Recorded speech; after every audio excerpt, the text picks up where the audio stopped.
We're together now. He's a bear that cares. Papa Bear. That's it. Ladies and gentlemen, welcome to another episode of... Fuck. Why you gotta fuck with me, dude? Ladies and gentlemen, welcome to another episode of BPMs, where bottled penguin musk fills our sinuses with the ecstasy and love we have always desired. Breathe it in. That's called yawn, not taking a shower. That's fucked up. Dude, you're the one that wanted to go on this hike. I'm like, I'm going to go into the mountains and I'm going to hide myself in the wilderness and then I'm going to come home and no shower. Well, your asses wanted to go record a podcast. We wanted to record a podcast, Mr. Happy Hikerton. You blew him a kiss. The fuck was that sound effect, bro? I had to make it loud enough that fucking the mic would pick it up. Like, I never knew that you could put a suction cup on an SM7B. Hey, at least it's better than the... Oh, there we go. Okay. Then I would have had asked, did he finally pull it out? But, you know, stuffing things. Or while he's stuffing things. One of the two. I don't fucking care. you took the words right out of my my mouth. mouth. Actually, I put them in your mouth. I was going to say, what did he take out of it? This whole fucking episode is already canceled. Canceled. Yeah. So, ladies and gentlemen, these fine gentlemen next to me decided that today for episode 11 is going to be Happy Story Fun Time. So, without further ado, Jan, please explain to us what today's episode is.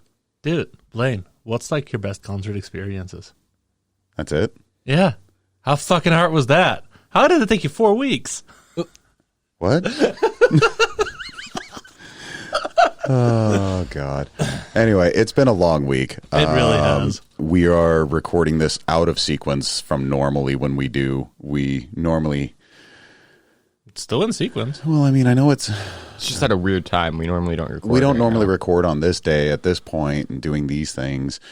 We're lazy. Look, we're just going to be straight up. We're going to be straight up with you guys. We were lazy We this are week. going to be straight up. Like, this was a very painful week. I am friggin' exhausted. I know these guys are friggin' exhausted. It's been one of those ones where it's like, please, God, get me out of the house. I don't care what I do. So he went for his hike. He wanted to go to Pendleton. So I drove him to Pendleton for an excuse to get out of the house. And, like, it's just been one of those fucking weeks. Mm-hmm. So you're going to have to forgive really us. Small couch. Yeah. At least it was out of the house. No, I Well, mean, at least you're a really small person. No, the couch was definitely smaller than me. Was it for adults? We call that a recliner. You know, I was thinking about using the recliner option of it, but then I was like, no, I'll just curl up into a little ball. Oh, sweet Can't take Jesus. this guy anywhere. No, you really can't. But anyway, no, it's just as been long as you have a one tiny of them couch. weeks. So we've been kind of tired. We're kind of out of it. We didn't really like do the whole like, hey guys, let's sit down and do a format and fucking like talk about things that are important. So we figured for this episode we just have some fun, nothing that's really too over the top, and we just decided to come at you with some stories, whether it's best experiences, worst experiences, weirdest fucking experiences, things of that nature, and maybe you'll get some cool knowledge out of it. Maybe you'll just laugh at us. Maybe you'll see one of us get naked on camera. I don't know. I mean, things happen. That's a big possibility with us. Big possibility with us. I think the odds have increased after the last episode. This is true. Especially with the fact that, you know, the whole shower scene video seems to be like our best rated video of all time. Yep. And everybody loves seeing good old Papa Bear nips. I like to see I had to sage my computer after editing that. You had to sage the computer? Okay, so fun fact then about... you don't want to know what I did to your computer. Fun fact about filming that short that we did, the shower scene with Blaine, is the first time Blaine screamed while he was in the shower and I was not expecting making it. the video. I was not expecting it at all. So I'm like at the door to the bathroom and Jan's next to the shower and then Blaine does his scream freak out thing and Jan fucking straight bolts out of the bathroom. So in all fairness though, when we were making that video, like I was told I'm going to make it so it's like someone peeping in on you in the shower. And I was like, okay. He didn't say that this one wasn't the one where you scream. He didn't give me any heads up. He starts bringing it in and I did my scream. I did my part. I thought I did what I was supposed to do. And sure as shit, I think the words wait for go. I believe he screamed, what the fuck? Almost dropped his camera and bolts out of the room. That's about right. And I'm like, was I not supposed to scream that? I'm sitting there with like the microphone in the air and Jan like runs past me. I'm like, what the fuck? I'm just I completely needed room oblivious. to buckle, okay? But yes, for those of you who have seen our lovely Have You Seen the Latest episode of BPM yet? It's so great. Go check it out. It's awesome. You get to see me in the shower and you get to see all the wonderful antics and that I really need to clean my shower nozzle badly. I love how that's the one thing you focus on. It's like, I need to shower. I need to clean my shower. No, it's not that he focused on it. It's that his wife told us, like, could you please never show my bathroom like that again? Sorry, Amy. We're sorry. No names. Okay. Sorry. This is a fucking rough episode. Should we just give it another go? Or? No, I would rather. is great. I honestly would rather see people see what we're like when we have no idea what the fuck we're doing. Yeah, no, this is good. This is You this guys is like, have no idea. We had a plan. This There's is no like plan. Just disintegrated like there's 20 no plan. seconds There's into no the plan. intro. There's no plan. The intro's 20 The seconds. plan is, yay, we tell stories. And that story was, we just talked about the shower video making Yeah. experience and how fun that was. And quite frankly, in my opinion, it's still my funnest fucking video that we've done yet. That's definitely the one I got to put the most work into. It was a lot of fun to make. It was cool. And it actually really does get a good opportunity to show off like your cut and your like your angles and your shots and stuff like that. So it was really cool to finally have something like that. Because the one that you did with the, what are we calling that still? Lost Boy.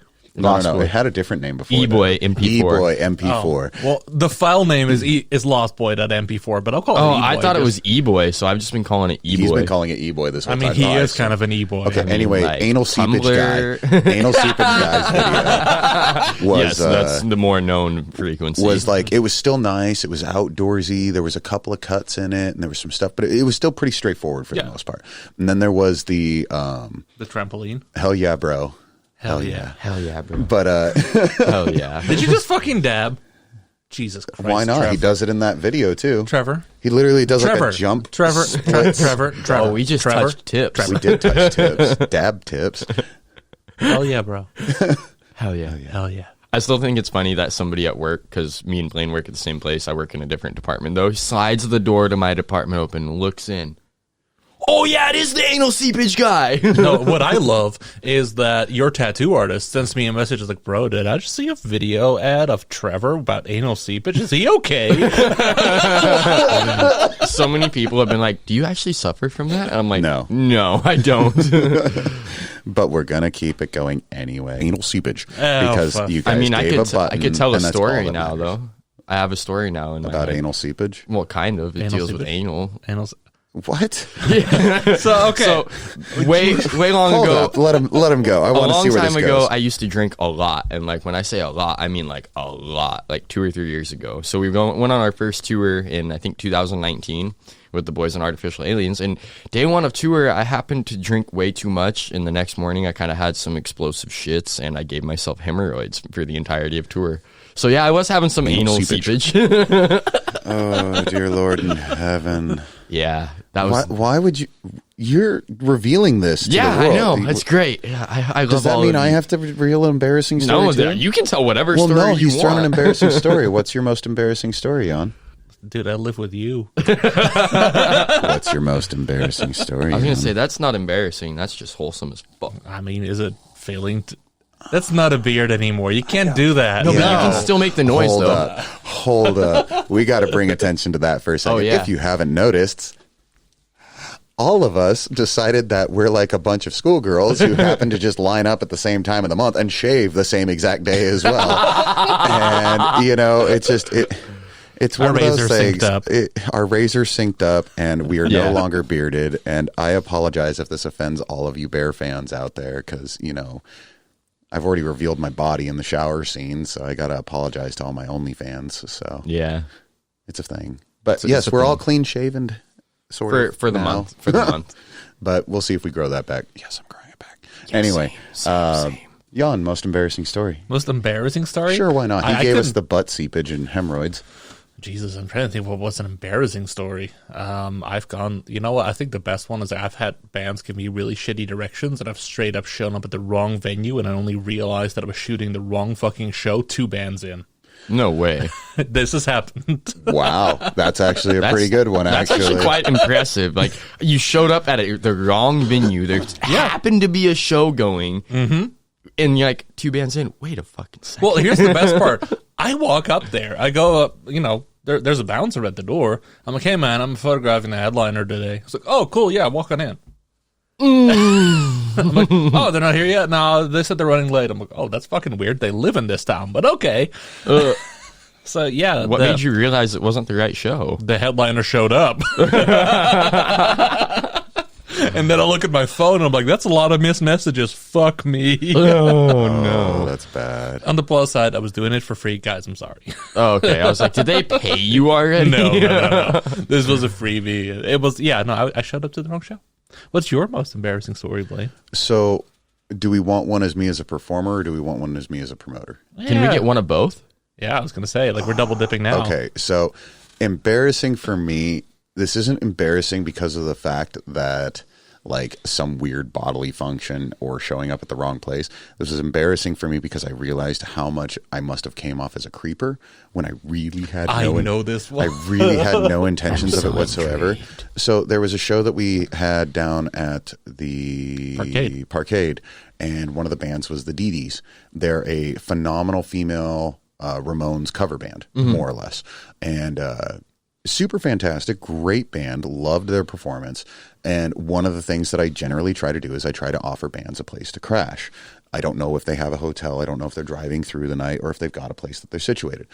Because it was an all-women band, I don't offer my home at that point because it's uncomfortable for me. It's uncomfortable for them. I have a wife. I don't want awkwardness. It's one of those things, unless we have some rapport from I've known them for years and my wife's met them and stuff like that. So I walked up to them and I was like, hey, do you guys have a place that you're staying? I can get you guys a hotel, because they were playing for one of our events and I didn't want it to come off weird. I still came off weird apparently because the bassist was like, we're good. And I'm like, I'm really not trying to be a weirdo. I'm trying to offer you a hotel. I'm not staying there. I'm going home. I'm just trying to give you guys a place to crash. If you didn't have somewhere to go, or unless you're driving through, I won't worry about it. And they're just like, we're good. We don't need anything. And I don't think you had introduced yourself as the promoter yet. Well, that was the time also as well that I was letting Nate run the show. So they had seen him point to me a couple of times, and I had given small chat and helped set up some gear, but I was trying to give my partner a chance to learn how to run the show.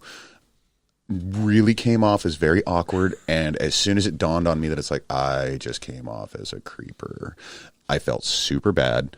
I didn't know what to do at that point, so I just shut the fuck up and went to the other side of the room and did not speak to the band for the rest of the... Yeah, it's got to be awkward. I never want anyone to feel uncomfortable, so it's kind of one of those things for me where it's fuck, best intentions wrongly done. Fuck, I should have figured out another way to do that. But I mean, I'm so used to just talking to bands. Yeah. But he's right. I really hadn't introduced myself. They didn't know who I was. They knew of me, but they didn't know me. Yeah. So it was kind of one of those things where it's I didn't even set up the lineup. They had, or Nate had, and it was one of those things where it was his show, but he was under the Papa Bear and Associates wheelhouse. Yeah, it just really awkward. That I've never felt so dirty, wrong, and out of place ever at a show before like that. I was like, I don't ever want to come off that way. I mean, they were cool. We chatted a little bit as they were packing up their gear, and I just didn't bring it up again, but it was just it was kind of like that, oh yeah, you're really good. Hope we see you down in Tri-Cities again. It's just I just don't want to be caught in that situation. And I really hope it didn't rub them the wrong way. I mean, I'm sure they deal with assholes like that all the time who are trying to do that, which is why I get, hey, be defensive, make it clear up front, right out the gate. Respect what they did. I'm not mad at them or anything like that. It's just fuck, I really wish I could figure out a way that hadn't transpired that way and so awkward. Fair. So, but for who knows, for all I know, they've been eh. They already forgot about it literally 2 minutes after it happened. So who fucking knows? As far as a musician, Stress Fed Addiction played a show at a strip club one time. And for all you bands out there who think that it would be super rad to play a show at a strip club, it is one of the most awkward situations you can ever put yourself in, unless you're rockabilly or something that's catchy and groovy, you can kind of dance to it kind of a thing. If you're not that style, it's really fucking weird because the girls have to find a rhythm. The girls have to be able to dance to the music. Yeah. They have to feel it to a degree. Our music is not that kind of music. No. But me being the extravagant stallion that I am was like, there's stripper poles all around me. I'm going to utilize these things because I got a wireless mic. What the fuck do I care? So I'm sitting there. My wife was at this show. Oh. She's pregnant at the time. Okay. I am climbing on these poles. I'm hanging upside down from the ceiling ones. I'm twirling around on the pole. My guys are like, what the fuck is wrong with you? And They're like that a lot. They're like that a lot. But I do a lot of shit that makes them wonder what's wrong with me. And this is like before Captain Dad Bod days. This is before all that. This is when we were like still a serious metal band, but I could still have fun with it. And so one of the strippers comes up after the set and she's like, sweetie, you're using that thing all wrong. And she like gets on it and she shows me how it's done. And I'm like, oh, cool. So then I was like, so like this. And I did it. I fell off of the pole. I slammed onto the ground on my back, knocked the air out of myself. I was like, the stripper is trying to help me up. As she's trying to help me up, she slips, slams on me, knocks the wind out of me even more. And I'm just like, just threw up. Did you throw up on the stripper? Yeah, a little bit. I thought there was no bodily fluid story. That sounds like a you know bodily what? fluid. Fair point. Fair point. So what you mean to tell me is you threw up on a stripper? Yeah. Oh my god! And just so we're clear, like after I caught my air and I cleaned up, I was like, I am so sorry. And she's like, sweetie, it's not the first time and it's not going to be the last time. And I was just that like, does sound fair, honestly. my wife was dying in the back. She was laughing? just laughing her Yeah, ass she off. would. There was a couple of strippers there at that show that were like, oh my God, I can't believe this guy. He would bring his pregnant wife here and do this in front of her. And she's like, this is fucking hilarious. What the fuck are you This people needs to be on talking TV. about? Right, straight up. I think that's my most embarrassing. That's fucking awesome. I mean, I've had somebody fucking de-pants me on stage, and I don't even give a shit about that. It's just like, Was it you? Was it you? No, it was someone else. But it was one of those things where I'm just like, that one took the cake. I was like, I've that's never fair. That's fair. forgotten that one. So Trevor, I could ask you, like, Oh, what's some man. of your best stories when it comes to shows? My best stories, man. Are we talking like me playing a show or me attending a show? Either way. Either way. Probably my. Can we get one of each?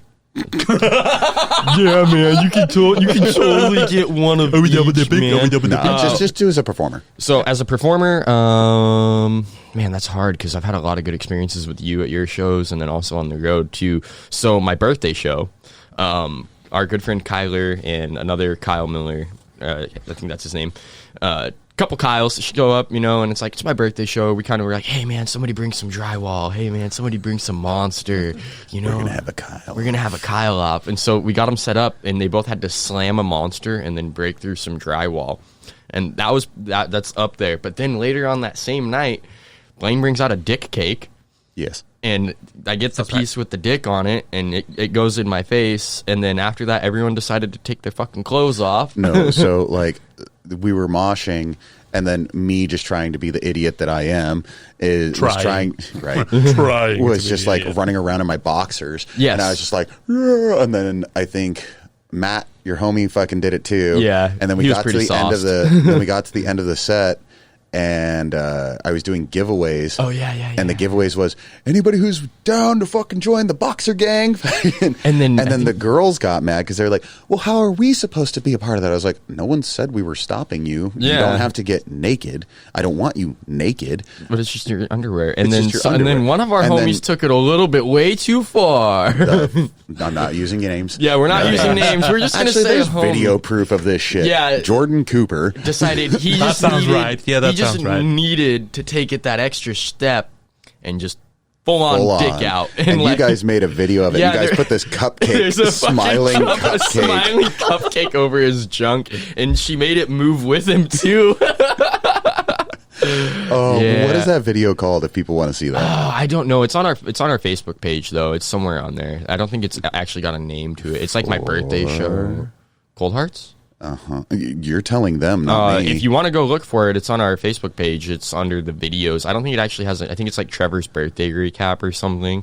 But yeah, it's there if you want to It's see like a it. half hour long, isn't it? Yeah, it's like a 30-minute video Yeah. of just randomness because we were being wild. It was just as a wild fuck. day. It was fun. I think though. I started drinking at like 3 p.m. that day. Yeah, it was a pretty good night. It was warm too, so it was like kind of drunk. It was a fun night though, and it wouldn't have happened without the Unibear. Oh.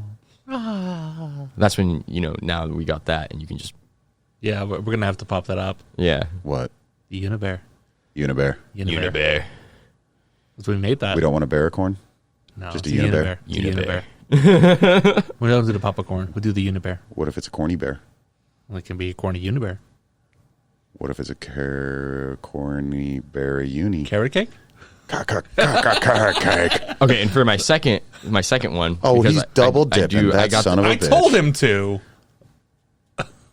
Ooh woo. Okay, that was your second most embarrassing moment on this podcast. I went got to it. Portland to see a show, and I accidentally happened to run into you. That's and true. Oh, this is you as a fan? Yeah, this is my Yeah. fan story. And it was a super aggressive show. It was like Born of Osiris, Spite, and a couple other guys. So it was like an aggressive ass show. And during Spite, Jan and I decided that, hey, this isn't our normal scene. Let's see what we can do to make people hate us. And we ballroom danced straight through the middle What of did you say it's not? our normal show area. Like if This is not our normal I don't remember. Scene. Yeah, our normal Say that scene. sentence again? This is not our normal scene. Because it's a goddamn arms race. Shut up. Sit down. Sit down. You. Shut up. You're foreign. You keep bringing in like lutes and ukuleles into my music world. So shut up. You can deal with my Fallout Boy Hey, reference. they're hurdy-gurdies. Lutes I'm or back by lutes? Hurdy-gurdies. hurdy-gurdies. But we totally ballroom danced there. in That the was middle great. of like a hardcore dancing pit, and they did It was aggressive. not I ended up like bruised. it. They did not like it at all because they're all trying to throw fists and like crowd kill and do this and that, and then here's me and Jan very gracefully gliding through the pit. back, side to side to side to side, and we both paid for that one for sure because I got wrecked at that show. I know you got wrecked a couple times at that Oh yeah, show. I went to the floor a couple times. Like 3 of the bracelets I was wearing literally got Gone. ripped Yeah. off. I just remember It was a getting show hit and a half. so hard in the back of the head that I lost my hat and I never got it back. Like that's the first time I've ever had a hat come off in a pit and somebody's not like, "Oh, here you go, dude. Like this is your hat." No, it was Yeah, they were gone. They were pretty aggressive. And our attempt to calm them down didn't quite work as expected. Even outside. Like I'd go outside to smoke a cigarette and everyone was just like, look at us like, "Oh, those fucking idiots ballroom dancing through the pit." We were having a good time. You were forever shunned. Yeah, Portland did not like us that much that night. No, Weak ass posture. I'm done. My back Anyway, hurts. all right. So your story. Honestly, one of my favorite moments I've ever experienced at any heavy metal show has to have been when I was photographing Sabaton and Hammerfall. The fuck is that bass playing? Make it to the camera. I'm hoping I can zoom in on this in post. I hope you can too.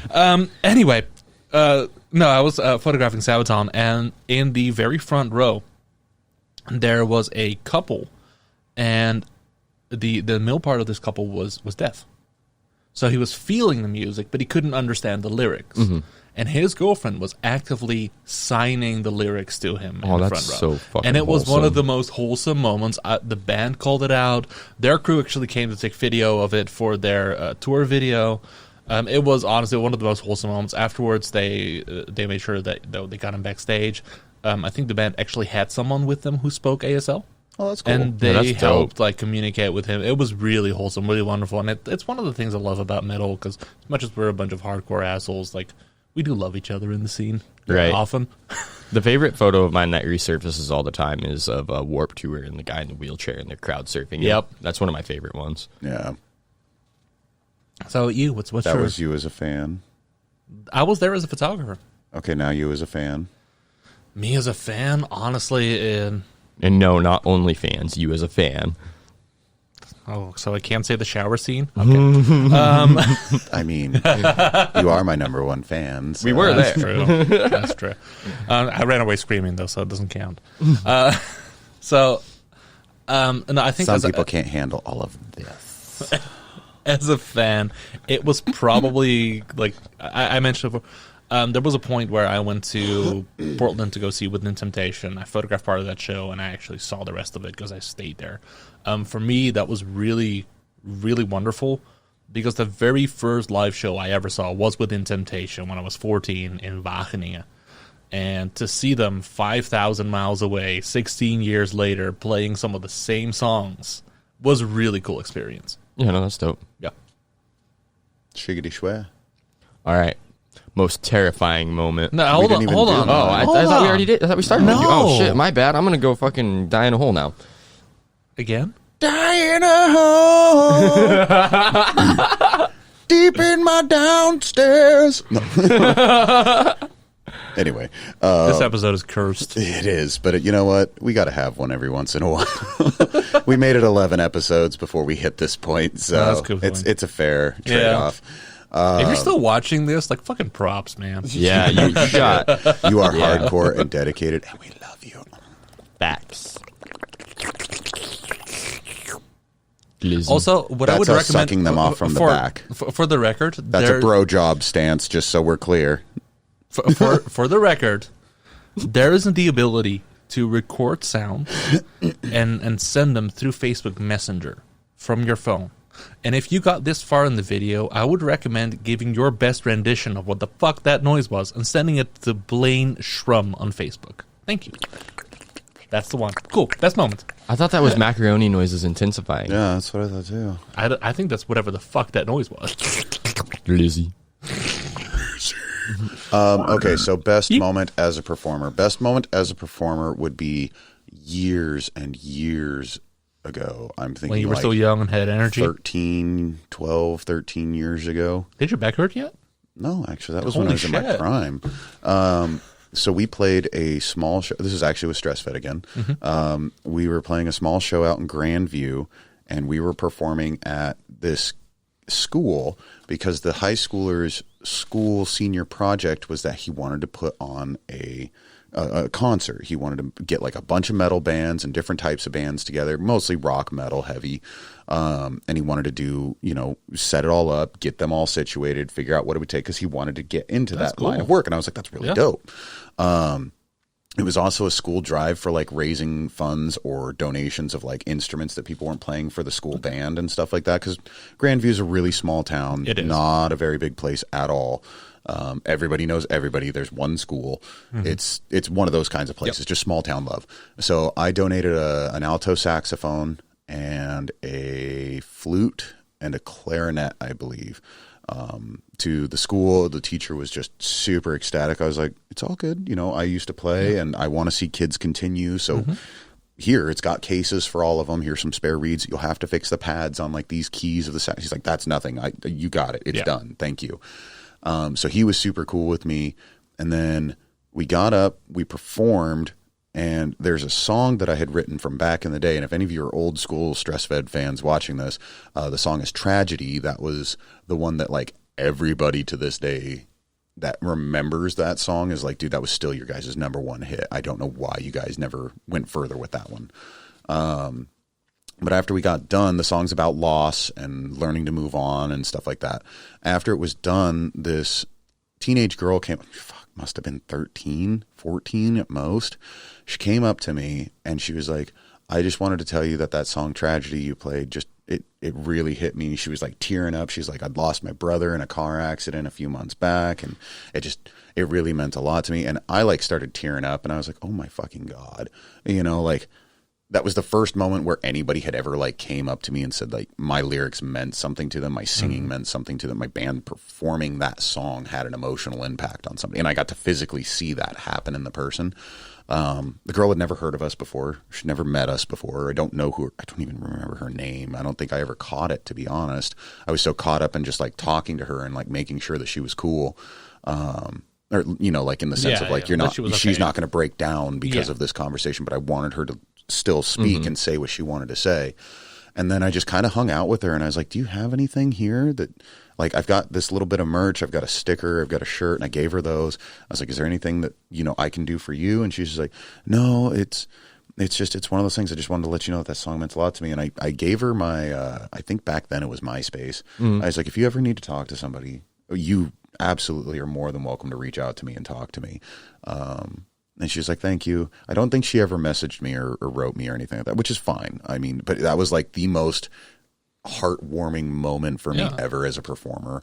And it was just in a totally small off the wall, not expected kind of a place show. That's cool, though. And then I remember that there was 2 other kids that went there, and they didn't have any money or anything like that. And they were running around, and they were having the band sign their cell phone. And I thought that was just the most retarded shit ever, but I absolutely loved it because it was punk as fuck. Yeah. And I loved it. And they had that old, like, fucking huge Nokia, fucking, those big ass bricks you'd get The back in the day. RC930. It was just fucking stupid as shit, but they had every band fucking sign. I was like, oh, this is so great. I had a picture of it on an old phone somewhere, but I don't have that phone My anymore. question is, that rubs off. What do they do? Clear tape over it? Oh, it's their phone. Ask them. I don't even know if they kept it. They probably threw it out and got rid of it. Their parents probably saw it and was like, what the fuck is this garbage? Yeah. Why would you ever do that? You know how much that cost. We paid for this. So that's my favorite story as a performer. My favorite story as a fan. Man, that's so hard. Or as a promoter. Even as a promoter, that's so hard. I was going to say.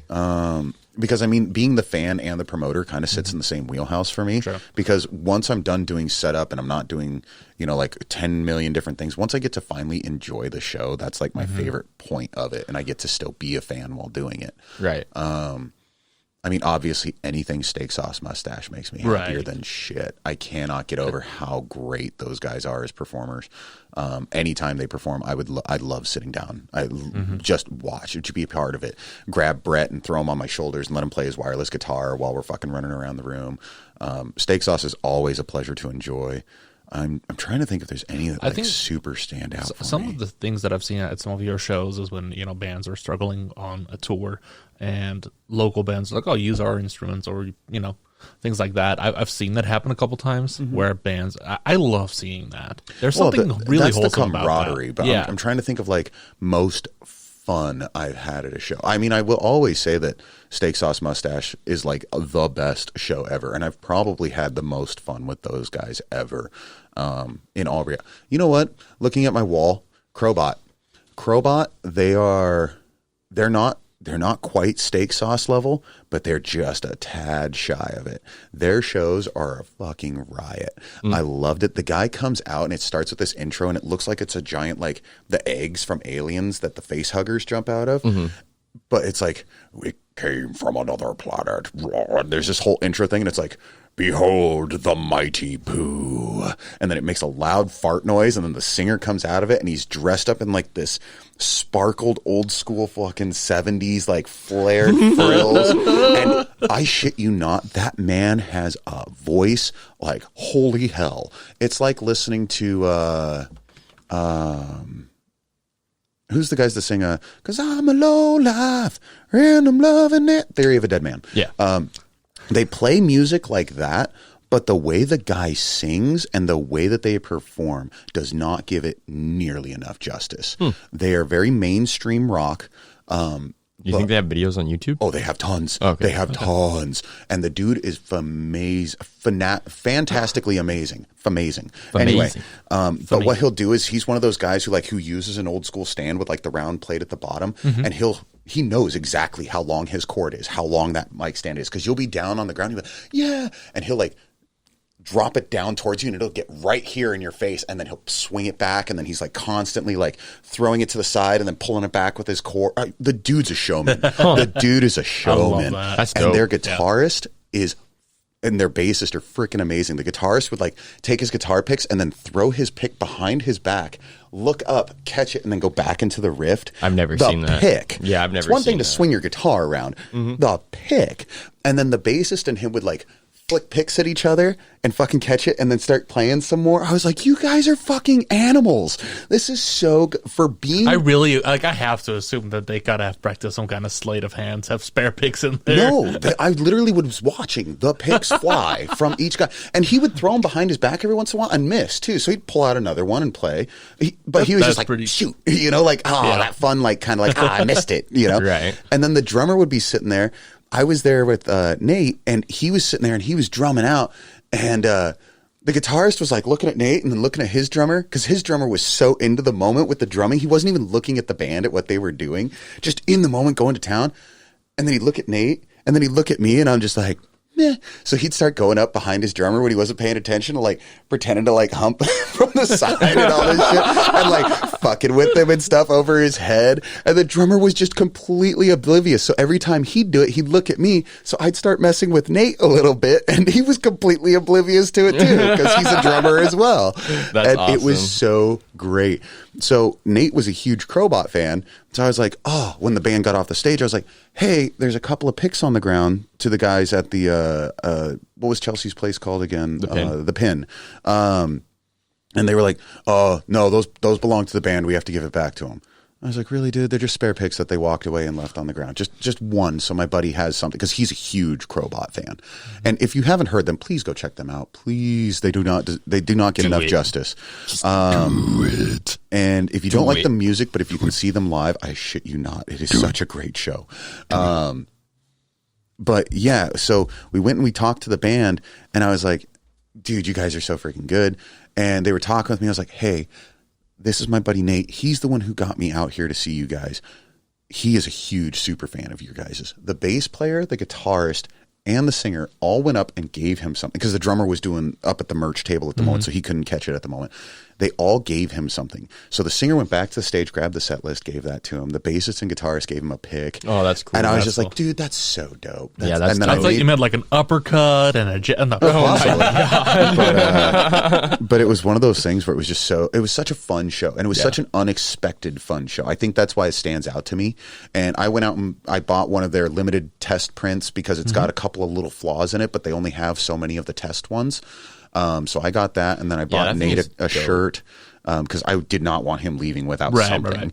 Right. But it really was one of those shows where it's like, I'd heard the music, and I was like, okay, it's like Theory of a Dead Man meets Shinedown meets, that mainstream rock sound. Yeah. And I was like, okay, but no, I want to go and I want to hang out with my friend. He's inviting me. I want to hang out with my friend. Yeah. And we went and saw that show, and it just blew me away. That's dope. Cannot give enough credit to how good that show was. When it comes to bands that I wasn't expecting to be as good and showman-like, there's a particular band that comes to mind that I was caught off guard by and I absolutely loved. And I'm pretty sure you loved that show too. That's Lydia Can't Breathe. Oh, I've seen Lydia Can't Breathe 5 times now, and I've performed with them 3. I've only seen them the once. And yeah, you saw them during the Batman get-ups, right? Yes. I saw them during the Batman get-ups, and honestly, what I loved is they had, I'm pretty sure it was your kids who were helping them make peanut butter and jelly. My kid, and then there was another kid who was someone else's. It was Pixie's. Oh, right. It's Pixie's kid. But I remember they were helping them make peanut butter and jelly sandwiches. Yep, because it's peanut butter and jelly time, bitches. Yep, and I distinctly remember their lead singer looking at a table of people saying, you should really get the fuck up and listen to the music. And when they kind of waved him off like, oh, no, we're fine here, he threw a couple of those sandwiches, knocked over all their beer, and definitely got them on their feet. Yep.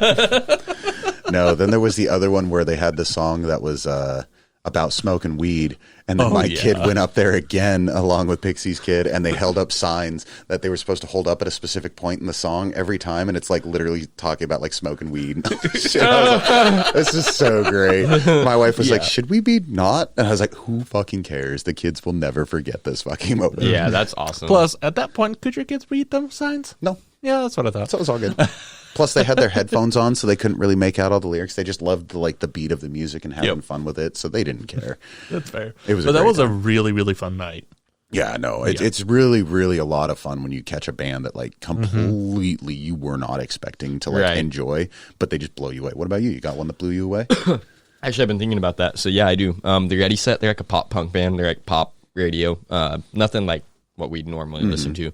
But their guitarist, who at first I don't know why you say that. I listen to the Ready Set. Well, no, I mean like not like some whatever. We listen to everything. I know. We've told people this. Bieber is God in this house. Justin Bieber is our Lord and Savior. Justin Bieber is our Lord and Savior, right next to Black Bear. But so we went to Portland. It was at the Hawthorne Theater. Really good venue. I don't know if any of you guys have been there. I know both of you have. But so the Ready Set, ballroom dance there. Yeah, we did. That's weird. But so the Ready Set is mainly just Jordan. It's his solo project that he's named, but he has a band that goes with him that he pays, obviously, and they're like free agents. Well, their guitarist and their drummer are fucking phenomenal. And their guitarist didn't have like, like on your mic stand just picks. He had like a bucket of picks to connect to do his shit. And so when he's playing, he'd hold a chord, point at someone in the crowd, throw the pick in the air, and boom, right to him every time. He never fucking missed. So I'm like putting my hand up. I'm like, so he's like tossing it up and then like shoving it out with the guitar. He would do different shit too. Like he'd pick his guitar up backwards and do it that way, or he'd use his headstock, but he never fucking missed. Like never missed. That's a really weird set of skills. Until he shot it to me, and I'm like, hold my hand up in the air, hold my hand up in the air. He points at me, and then he's like, and you can tell he's like, man, I never miss. How the fuck did I miss? So he shoots another one and makes it. And then also at that same show, we'd seen Out of Sight and Gold House. And if you guys are bored as hell, and I'm going to shout out the boy right here, go watch Mark Robert SS Drum. That dude is a friggin' animal. He does like techno pop mixes, rap mixes. He's just a riot to watch, and he's got stick tricks on lock. And then another cool stage performance show that I saw was actually at the Grimden, and they were on a little tour. They're a band from California called Seize the Sun. And you were talking about, like doing guitar spins. Well, these guys, they took that to the whole fucking next level. Like the ceiling's not that high, so you got to be smart. But they would take their guitars off and literally just catch them. I'm like, so they would throw them up in the air and catch them? Yeah, but they'd also do like spins at the same time. So they would like throw them in the air, do a spin, 360, and catch it, strap on, and keep playing. I was like, damn, that's fucking cool. Like that takes some skill. Yeah. It also takes a lot of broken guitars. Yeah, that takes a lot of confidence. But then you go to YouTube and you watch them at other venues with like super high ceilings, and they still just launch them. Launch them. And that dude has some of the most powerful clean singing I've ever heard. Like it hurt. Like his vocals hurt my ears. That's cool. Like just powerful, belting that shit out, like microphone way out here, and it's still just like he could do orchestra or opera and just no problem. He was an amazing vocalist. Seize the Sun. They're not a band anymore though, sadly. Nah, so too bad. That happens. But yeah, no, really phenomenal bands. The Ready Set guitarist, man, just shooting picks into the crowd. I was like, that's impressive. Yeah, that's dope. Like impressive. All right, so I think it's time to face the dreaded side of the world. Worst concert experience. I've got one for you. Now, I won't name names. Now, do we want to do this as the double dip, where it's like as our profession and then as a fan, or do we just want to just pick one and call it good? I've got a quick one as a profession and a quick one as a fan. It's not as good without the real beard. I'm sorry, Blaine. You can't do the ASMR. So, as a photographer, one of the worst experiences I had, there was a fairly sizable international band that came through. I was allowed to shoot first 3 and then the rest GA. Basically, say photo pit, so between the crowd and the stage. I was there for the first 3 songs, and the rest I was allowed to shoot from general admission. The only catch was every single photo that I wanted to use publicly had to go through their management. I submitted 27 photos, of which I had about 10 that I was like, oh, those are portfolio ones. Those are good ones. They picked 3 that I could use, and they were literally the 3 that I hesitated on submitting because they were not the best. But this particular management group is so particular about the band's image. I've had the opportunity to shoot that band again since. I've declined because I was just like, nah, it's not worth it. So that was very sad. The other experience as a fan that just annoyed the crap out of me. There was a show I went to where the show was delayed for about 40 minutes, and it already had started late. There was a 40-minute delay in the middle of setting up because the singer had a custom-made microphone that he really wanted to use. And, I mean, you're a singer, you've got your ego, I get that. No, you have custom-made gear. You want to use that shit. Right, yeah. No, this one, the gear itself, it was the design on it that was custom, especially. So, took forever to get it all set up because apparently he didn't sound check with it. He sound checked with the house mic, and then they had to redo sound check. Finally, they start playing, and as of the second song, he starts just cupping his microphone, and this is what he sounded like for the rest of the show. 45 minutes of waiting just for a guy who was going to cup his microphone the whole damn thing. And it was fully clean singing, too, so you really could... yeah. Ew. Yeah. It's one thing when you're doing it heavy because sometimes you can get a specific sound you're wanting out of that, though I still do not ever advise anybody cup their mic, but whatever. But at least I get it to a degree with metal. Yeah, no, it was if it's clean singing, that's just what the weird. No, it was absolutely dreadful, and I was like, this was not worth staying here for. Wow. Yeah, that's the first for me. I don't think I've seen many clean vocalists cup their mic. Yeah, that's not- most of them want to have like a distance for Yeah. projection for the most part. That's super crazy to me. Yep. All right. Worst experiences as a performer and then as a fan. I'm gonna start with fan because this one's just right up there for me. There's a band.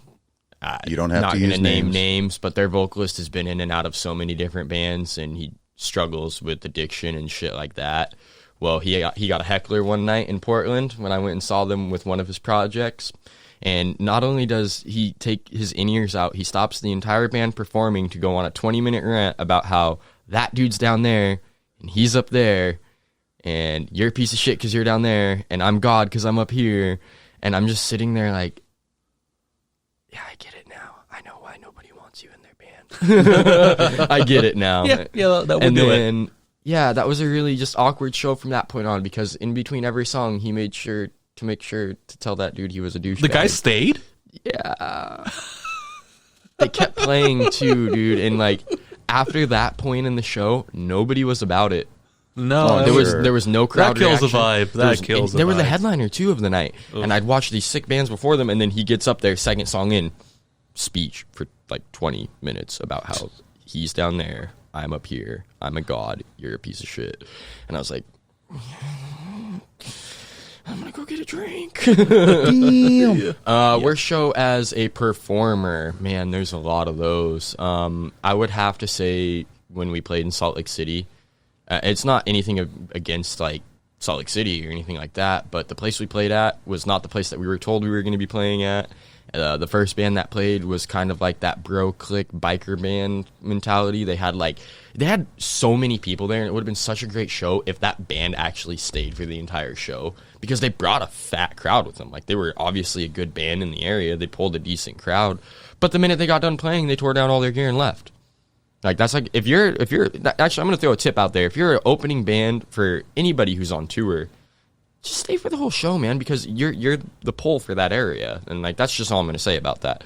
And then yeah, it was just bad because like the sound was like some 2001 Behringer whatever, and it was just this tiny little soundboard, and like just thankfully I had the knowledge that I had because after that first band played, the sound guy left too. But little did we know he was the vocalist of the last band playing that night. And he definitely came back to perform with them. Which, nothing against the dude. I don't know what he's got going on in his life. He was actually pretty chill with us. And guarantees and everything were still taken care of. But that was a really shitty experience for me because that was the end of tour. I was dead-ass tired. I ran sound for us and Artificial and the other bands that were there because everyone fucking left. Like, we're in this venue. The owner's not there. The promoter's not there. We're just... It was fucking awkward. It was just awkward. It was just awkward. Yeah, awkward. It's like, could you imagine if people showed up to your venue, Blaine, and you're just like, yep, peace, I'm going to leave you with my entire venue and sound gear and everything, and I'm just going to show up 20 minutes before the end of the show. This guy was laying in bed sick, still trying to get, like, a full, like, vacuum-sealed protective suit so he could come and not infect anyone, but still be at the venue. Yeah, it just... You! Are you talking about when I had pneumonia? Yeah. Yeah. Yeah. Yeah, that was some fucked up shit. Oh, man, I have never heard this story. This is actually the story that's going to be my worst story. But yeah, so pretty much worst experience ever in my last 10 years of playing shows was being inside a venue with no owner around, no property manager, nobody. And we're in a sketchy part of Salt Lake City. Keep this in mind, too. Like, we moved our van a couple times because Matt was wearing red shoes and we were definitely getting sized up by some gangbangers. But, so... Fun times. No sound guy. The speakers the entire time. You know that like weird frequency shit. I can hear it right now. Trying to figure that out. It's usually a ground. And I'm like dead ass tired because we had a 10-hour drive through 4 feet of snow. It was like 10 or 12 hours, 4 feet of snow. Van broke that night, and like I'm just like everyone's asleep in the van. I'm all loading all of our gear in alone. 2 Ampeg 8x10s. And like yeah, it was just a weird fucking night, man. Weird. All right, so my 2 stories. So one of them is going to be kind of like as a fan and as a promoter. Yeah, that's fine. And then the other one is just going to be me straight as a promoter. So we'll do the straight as a promoter first. I had pneumonia, and that shit sucks. And I had The Drip, Radvocate. What is the Drip Singer's other product? Gadgetor, Neck of the Woods. Neck of the Woods, and Pound. That's a hell of a show. It was a hell of a show. It was that one right there, the Pound Neck of the Woods poster that I have, West Coast Tour 2018. And you can't see that, but we can. Right. Yes.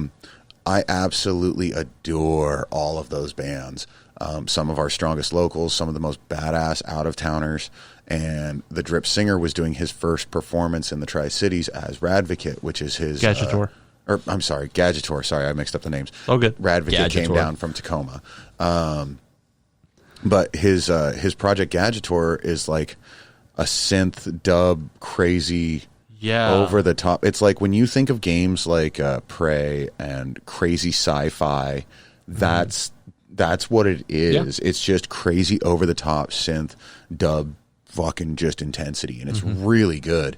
And I was actually trying to get him set up with a buddy of mine who actually works at Universal because his shit's so good. I was like, dude, you guys could put him on games, movies, whatever. His shit is solid. And I got pneumonia. So I'm like, fuck. So I literally got my ass up, just drug my dead body down to the venue. And I was like, I cannot get people sick. I had a mask. I was standing away from people. I was like, I can't shake hands. I can't do anything with that. But I wanted everybody to know what was going on with me. But I didn't want to get anyone sick because pneumonia is transferable if you're not careful with it. So it was kind of like a... So he's communicating by yelling, which is already straining him further. Right. And it was one of those things where it's like, I went down there, I handed Jan... or I gave Jan some info because he played host for the night. And then I had him deal with the money side of it.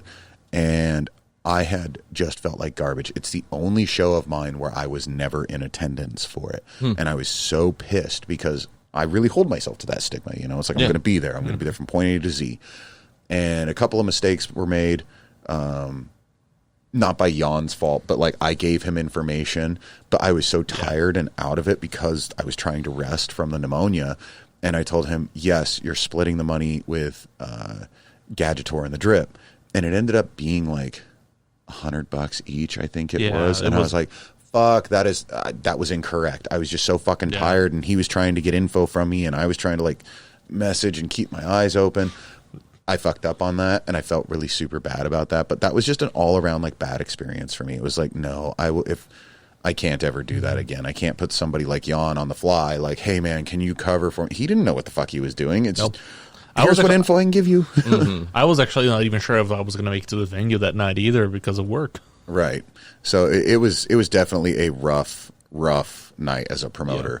And that's when it was the most hard because I really was kind of like a solo ship at that point. I had my sound guys, I had Jan, but as far as like the production and everything like that, there was no one else I'd ever trained at that point to like, here's how you do it, here's how you'd handle the money, here's how you'd talk with the bands, here's how you'd set up, tear down. It was a nightmare. But yeah, I felt like shit. And then my worst one as a fan. It kind of is a 50-50 because I set up, this is my first year as Papa Bear. Yeah, no. Second year? First year. Because my first year is when I got Powerman 5000. Right after Powerman 5000, I had another show that was on Halloween weekend. And I had gotten these killer bands from Seattle area. I think it was Vesuvian, Method 13, and a couple of other guys. I can't remember all of it off the top of my head. But I was super stoked, super killer good bands. And I was so stoked because it's like we'd had the Powerman 5000 show, and it was the week before. I had that Halloween show booked for like 2 months. The Power Man happened literally within October. So like I think I found out October 2nd or 3rd that I could book them, and I was like, fuck, I got to jump on this if I'm going to fucking do it. So I did it, had less than a month, and it was a banger, and it fucking succeeded. Thank God. Well, because all of the bands were out-of-towners, there was no locals on this show for Halloween weekend, but they were all so good. I was like, God, this can't fail. These bands are fucking amazing. And I learned one of the hardest rules as a promoter. If you don't have some kind of looking like games and events and pre-sold tickets, don't book a fucking show on a holiday. I will not do it ever again unless there is ticket sales on that day, and I have a guarantee because no one showed up. I was so depressed. There were 2 people in that building besides staff. I was so bummed out. I was so depressed. And I even talked to the band. I still gave them their guarantees. And their guarantees weren't cheap because I was asking bands to come down for a one-off on Halloween. So almost every band was a guarantee of $200. So coughed up the $800, said, fuck it. You know, the good thing is that the Power Man show did so well. The last episode I talked about how I never keep money. Well, back then it was one of those things where it was like, okay, I've made this much money. We'll set it aside in case of anything ever, a bad show ever happens. You know, I've got that coverage. My bank account will be okay. And that's when I was like trying to balance the books a lot more in my earlier days. Nowadays I've got it all pretty much figured out. So it's not a big deal. Yeah. There's no shows. Oh, shit. But, hey, you over there on the left side of the venue, eat shit. But literally, it was like I'd made money at the Power Man show and goodbye from the money from the Power Man show. It was like literally just a flip to the next weekend and it was gone. Thankfully, it didn't come out of my pocket completely at that point. But yeah, that just sucked so bad because it was such great bands and they were so good. And the bands, they all supported each other. They all stood in the crowd for each other and like took care of each other. And that was cool. But cool. I felt like garbage. I've never been able to book those bands back since, actually. Because I'm pretty sure, even though all of them tell me all the time, it's like, no, you're a good dude. We loved working with you. You were a man of your word, all that stuff. I think it just left a stigma on them. Yeah. And it really sucked because it was like, these bands were amazing. Now, granted, all those bands are broken up now and they're in new projects and stuff, but just bummed me out. Yeah. So, say that. Because as a fan, I was really down with the music and just nobody. Fucking Halloween. But okay, so where are we at now? Let's see. We got to do the thing. No, I mean, are we done with topics? I think so. Are we done with topics? Was there any stories you wanted? We did awkward moment, we did best moment, bad moment, and then weirdest moment. You already said weird at the start. Yeah. Awkward and shit. Embarrassing, balls. Awkward. Yeah, there we go. Yeah. So Best, I mean, one of the bad. things that I do want to point out, like one of my favorite stories, absolute favorite stories, is from the show where everything happened. It's a show where I've gotten some of my best photos of bands. It's a show where I've gotten some of my best photos of people. And it's a show where some asshole kicked my camera. Oh, the Pendleton show. The Pendleton Hardcore Show.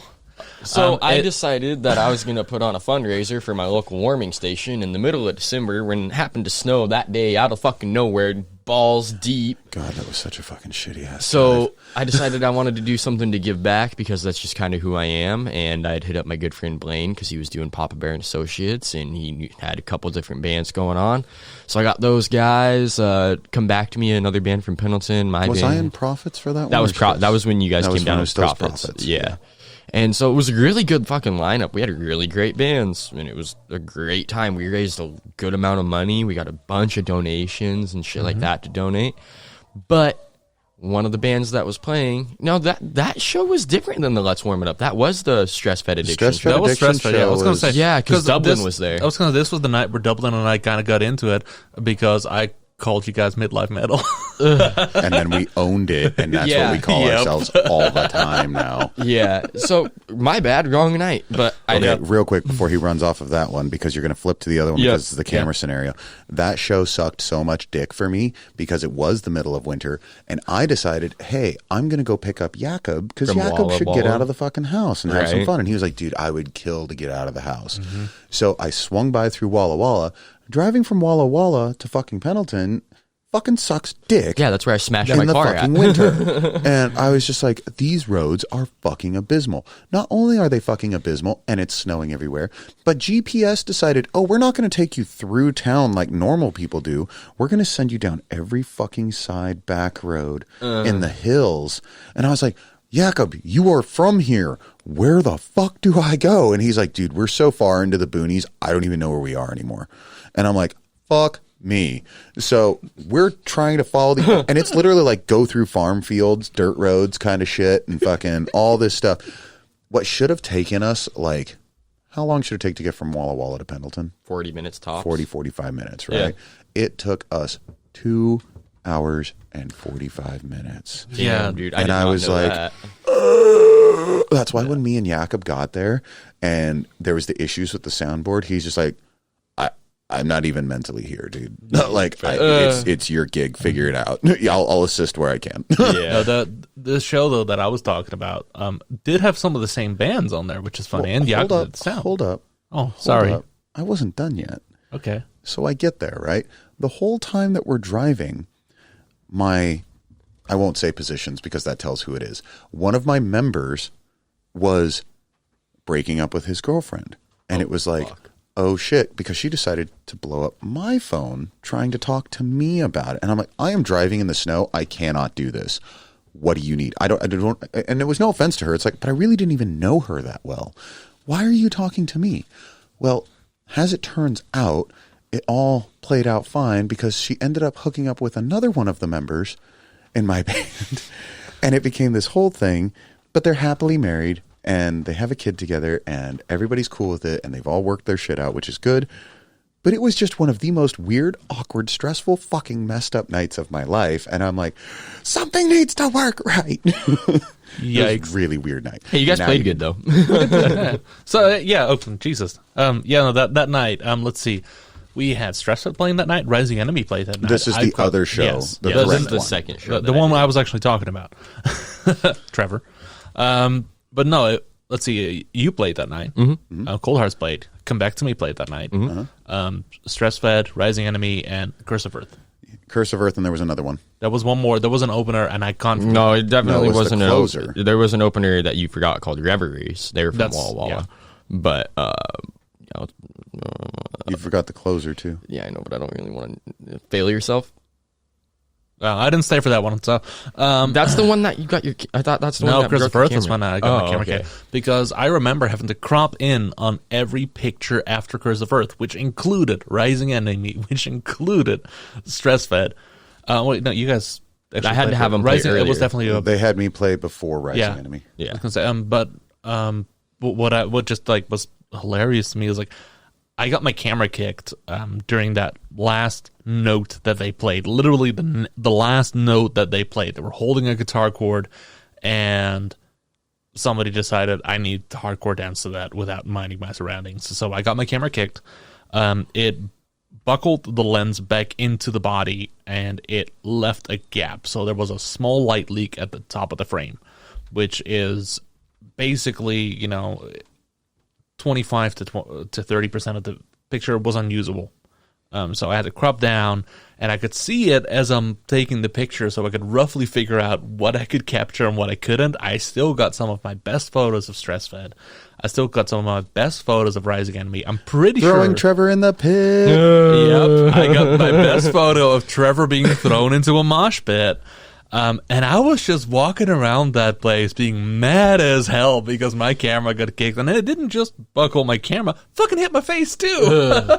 Yeah. I was pissed off for entirely different reasons that night that we're not going to get into. Which is He fair. got entirely pissed off for reasons that bands didn't want to perform at the spot that they were given because they thought they were better than that, and blah, blah, blah. Yeah. And then he came to me thinking that I was going to be all worked up and upset. And I was like, nah, dude, we'll play whenever. Just tell me. And it's like, can you go now? Well, my guys are pre-funking at the place that sells booze, so let me go grab them. Can you stall for 20 minutes? Yes, I can stall. So I went and I grabbed Stalling's them and better than dragged getting them into a over. fight. And then fucking we're like, oh, shit. And my guys were like, I thought we were doing this time. I was like, just shut up and get on stage. And like, okay.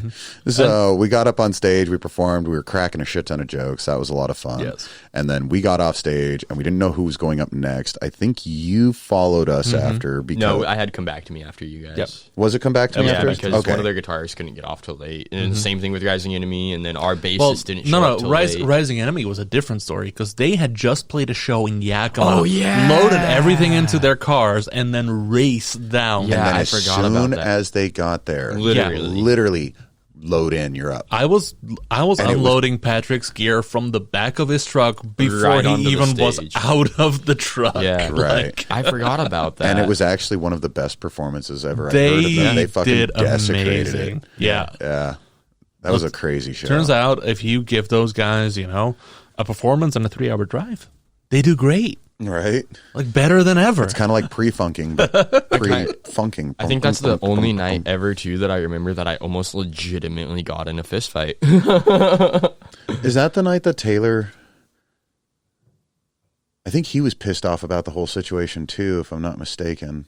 Yeah, no, because it was like, he's my boy, and like I told him. I think that's what it was. And it was so funny because that was the first time that I'd ever met his wife. Oh. And I'd ever met, I think it was her sister or something like that.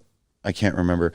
But I looked at the wrong girl and said, hey, is there anything that I can do to calm him down? Thinking that it was his wife. Because nobody like introduced me, shake hands. Yeah. It was just like, oh, this is such and such and such and such and such. But without like pointing at people. And I was like, hi, I'm Blaine. So then I went up to the wrong person thinking it was his wife and saying like, hey, is there anything I can do to calm him down? Do you need to talk to him? And she's like, why the fuck are you talking to me? I was like, and I'm fucked. I'm pretty sure that Dublin's girlfriend also got smashed into a wall during a mosh pit that night. She got smashed into the pole. Pole. Okay. There was a pole in the middle of the room. I do remember that wall definitely also had like some objects sticking out of there. The wall is jagged rock. It's all. It's like it was all hand. That's like one of the oldest buildings in Pendleton, so it's like all hand cobblestone built. Like, there's literally bottles sticking out of the wall. Oh yeah, at some points, yeah. Yeah, she got bumped into it too hard, and yeah, we made sure that people understood after that. Hey, keep it into the center of the area. Don't be doing it everywhere. But cool. Hardcore shows are hardcore. Yeah, they are. That's we need to do the thing now. We need to do the thing. We need to do the thing. Well, ladies and gentlemen, it is now time for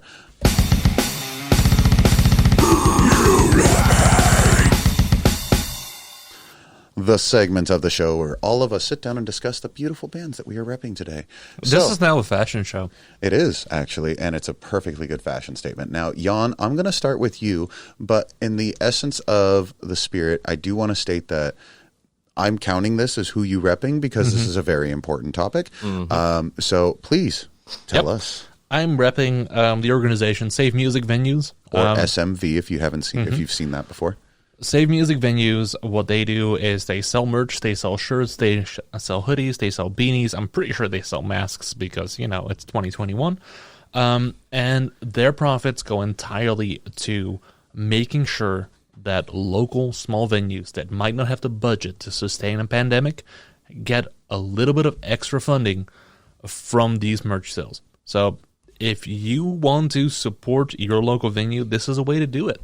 Yeah. And the other thing is, it helps you remind people, like, holy shit, yeah, it's not just, mom and pop shops. It's also venues that I'm not going to anymore, that I'm not seeing in the news every day, that are also struggling. So, fuck it. Why not? Yeah, a lot of the music venues don't get as much radio and really paper and internet attention as especially the rest of them. The more DIY ones that you don't normally hear about. Like you hear about the Chain Reaction, you hear about the Shredder, you hear about you hear the big names, but you don't realize how many of those smaller guys are struggling through all of this right now. And it's super great cause. SMV, Save Music Venues. If you've never seen it, just go check out the site. It's not like the most glamorous merch ever, but what you're doing does make a difference with that stuff. And if you want, I believe you can contact their reps as well, and they'll let you know what venues they're like trying to help at the time. As you're buying it, you can even select specific venues that you want to help with your contribution. Oh, that's cool. Yeah, it's really dope. I'm gonna have cool. to go buy one now. Yeah, I've actually been on like their site a couple times. It's like, damn, I need to really buy something, but I'm always caught like buying actual bands merch because I'm trying to support the bands too, and it's like, no, I really need to do this at some point. But super that's cool. Who I'm Make sure today. to check that out. And who I'll probably be rapping for the rest of the week. Don't think about checking it out. Go fucking check it out. Yeah, please. if nothing else, give it go look at it and just see bring what's going on. some traffic to their website algorithms. And if it's a $15 beanie, like fuck it, you got $15 for a beanie. And I mean, it's like you said, that money's not just going to some dude's pocket; it's going to help venues. Yeah, so. like they've worked out something. I'm not sure what they've done exactly, how it's working, but basically 100% of their revenue is going to these venues. So it's honestly it's a good cause. Plus, Blaine, will you touch my arm? So soft, so soft. The inside of that sweater is ridiculous. It's so comfy. It's stupid. Hang on, let me grab it. My nipple. Yeah, it's pretty soft, but that's pretty perky. All right, so Trevor, you're up. I am wearing this super bright, high vis, your hands right history sweater pullover because there's a difference. Yes, pullover. I'm gonna say pullover, but obviously, if you watched the last episode, you guys know that I've got a mega hard on for them, and Taylor Bates is like one of my favorite people. The first time I saw them, I believe it was 2017. It was in some little, maybe as big as the room we're in right now, house show Which that we venue. can see. Great. Well, I mean, it's tiny. Yes. But it was in this basement of this place called the community-based venue in Walla Walla, and they had came through on tour. It was wintertime. Roads were shitty. I lived out in the bumfuck middle of nowhere at the time. Thankfully, I had four-wheel drive. I really wanted to go see them because I listened to their music, and I connected with them really well. I was going through a really shitty time in my life then, and Taylor sat and talked to me for like 30, 40 minutes after they played, and they knew the roads were shitty, but he wanted to make that point to connect with me and talk with me because he knew I was going through shit. These guys are fucking stallions. They also, Taylor's other band is Steak Sauce Mustache that we talk about a lot. But yeah, no, Your Hands Got History. They're on every platform. Go check them out. They're really good music and really good dudes. And if you want to learn more about their merch design, just go back to the last episode, bro. He literally just talks about it. This shit's dope. Like It really is. Like it's, I thought it was a yellow sweater on the picture, but no, it's high vis green. And High vis yellow. Is it yellow? It's That is green. that is not high vis green. That is high vis yellow. It looks green to me. It's Maybe I'm going colorblind now too. That looks green to me. It's yellow. Yeah, it's definitely got that tinge to it. It's in the middle. That's a high vis yellow. The other thing that I think, when we're talking about who you're repping here, Trevor, who are you repping on your head? Adidas, dog. Who am I which- repping on my shorts? Adidas, dog. Socks. Adidas, dog. Shoes. Adidas, Oh, you mean dog. every day I dream about sex? Yeah, every day. Would you say you fuck with Adidas heavy? I fuck with Adidas heavy. No, see, he didn't even catch the fact that I was mocking him because on episode whatever, Oh, yeah, when he no. said that, it's not every day, it's all day. Yeah. Oh, Fuck, twice, dude. Fucking Adidas. Adidas. Eddie does. Eddie Daz. So Next question is, Blaine. Who you repping? okay, so I wear my Hemlock hat a lot. That's the Vegas Boys. You can always check them out. They had 2 albums that just dropped in February. Please go make sure to check those out. And then I'm also wearing my October Bird of Death sweater. Again, those 2 are like just staples in my wheelhouse. The shirt though is the Dead Horse Trauma shirt. I've spoken of them a few times. They're the band that got me into being a promoter. Metal, slight industrial. They're just really good guys. I mean, Look great on stage. they make their own merch. They make merch for other bands. They're really uniform in their performances. They do have that like unified look. They have that unified style. All of the members are in other projects as well. Like I think they're all They're literally artists in other through and projects. Just phenomenal band, Dead Horse Trauma. Most of the people here have seen them on a few occasions. Once at the Emerald, twice at my establishment. Well, the Eagles at the time, I guess I should say. Everybody always loves them when they see them. They're a great band. They're just a great performance. They are more of a mainstream style. They are not like a hardcore heavy, but they're definitely like, They sound fucking great, though. yeah, they sound fucking phenomenal. Killer nice dudes. Yeah, check them out, Dead Horse Trauma. If you don't remember, if you have seen the shows from my earlier days, the song Fight Like a Psycho, if that doesn't ring a bell to you, then just go watch it anyway because they're all fucking great music. But yeah, that's about all I got. No booty shorts today. I fuck with Adidas heavy. So one more thing I do want, as we're kind of, we get the same music venue shirt on especially, for one of our upcoming episodes, we do want to talk a little more about pandemic and how it impacts people. If you're watching this, still watching this, and you have what you think is maybe a unique perspective on everything that's been happening the last year, hit us up. We might want to talk to you about it. I'd love to get some input on it. Specifically, something we want to talk about too with the pandemic is when is the right time for bands to come back? We are noticing that a lot of bands are starting to do more shows or trying to get into more shows because restrictions are lifting and stuff like that. But for a lot of people too, they feel that that's not right. We want to know. We want to know, and we want to educate people on what is right and what is wrong. And we also want to ask questions like, what is we your have a ton of opinion and your questions, stance? We don't know the answers. We want to know what your insight is. Right. And we're educating people we don't claim that we're going to find the truth. We don't claim that we're I going don't to think find there is a the truth. right way to go about this. But we want to know, like, what are people thinking about it? What's I've also been noticing a lot of bands too from like states the fuck away that are doing tours in states that are open, and like I'm curious about that. And just, Well, I mean, and that's the thing is it's like, when is the point that it's okay and when is the point that it's not? Because there's a lot of flack going to those bands, but they're going to states that are open. So do we actually have the right to be criticizing anybody who's doing it legally. Yeah, You know, or they're legally, following the or- protocols and the rules, but at the same time, there's people that still have issues with it because all of the states aren't open. So we just, it's hard We because wanna know input. none of us are against being safe. No, not at all. I have not started doing shows again because I promote safety. I want my crowd and I want my staff safe. I want my venue to not be held, for something stupid that we didn't understand. I want to follow the law on this. But at the same time, too, is it's like, if they're following the law, are they bad people, or are they okay? Or is it just not okay because they're traveling from different states into different other states? Right. Or is it because they came from a state that's not open, so they're going to one that's open, or vice versa? Can you legally call yourself a punk band if you didn't try and play during the pandemic? Right. There's all these, hey, you know what? That's DIY punk. That is, true. yeah. But it's one of those things. We just want to have a civil conversation. We want to talk. We don't want anything that's like attacking people. We don't want anything that's vicious. We are here to learn. We are here to ask questions, and we are here to educate not just people watching this, but ourselves. Yeah. We can't grow unless we understand what the common consensus is out there. Yeah. And we've tapped on it a couple times with some of our guests, but I think we're ready to really try to dive into that hone topic. in on it. Yeah. I know I am for sure, because just certain things going on in my wheelhouse personally. I want to know the answers to some of these things. I want people's input. I want to know what makes me the asshole or doesn't make me the asshole. Right. It's your facial hair. And the biggest thing for me is it's that, there are promoters, there are venues that are watching these bands who are performing when we're not fully open, and they're talking about blacklisting them. Like And it's that. like, but for what? If they're following the protocol, are they really worth blacklisting? Now, if they're just some douchebags who've been hiding it under the table the whole time, having these big gatherings, you're kind of not doing what the rest of us are doing, which is trying to make this better. We want to move forward, not have the world keep falling back in the numbers. Yeah. But at the same time, if they're doing it legitimately, I want to understand, where's the mindset? Yeah. I want to know, what's the point in the process that you're no longer an asshole? Mm-hmm. That's my big question. That's my biggest one. So I'd say if you feel you've got answers for that Or input. It doesn't matter if you have the answer. But if you think you have your answers and you can articulate them well in a civil manner, let us know, man. We'd love to talk to you.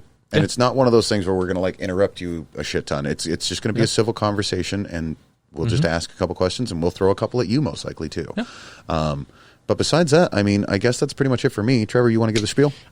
Make sure you go and check out all of our videos on YouTube. We got some cool commercials up. We're constantly working on new things to bring to you guys and more content. Check us out on Facebook, YouTube, Papa Bear and Associates. If you have any questions or you want to reach out to us personally, papabeargigs@hotmail.com. And yeah, like and comment on this video, share it to all your friends, and much love. Check me out on MySpace. Small X, Big X, Waffle Copter, Big X, Small X. Anyway. Jan has also been working on these lovely video trailers, as Trevor mentioned. If there's any of those videos that are standing out, please make sure to send some love towards Jan, tag him, and be like, you are my hero. Jan is actually really striving far to work on some new endeavors with his videography skills. So keep an eye on that, because I'm really excited about it. Big announcements coming soon. Big announcements. And then besides that, I am Papa Bear. So you know my whole giddy up. It's much love. I am the bear. This is the photographer, Jan. Hello. And this is Trevor, the musician. And with that, peace. Papa Bear and Associates does not take any responsibility for sexual complications while listening to this program. Side effects have been known to include sweating, extended and unexpected erections, perked nipples, butt clenching, inflammation of the testicles, and anal seepage. Furthermore, if you are experiencing any of these symptoms, you should make sure to send us your non-graphic pictures for our viewing pleasure. Thank you and much love.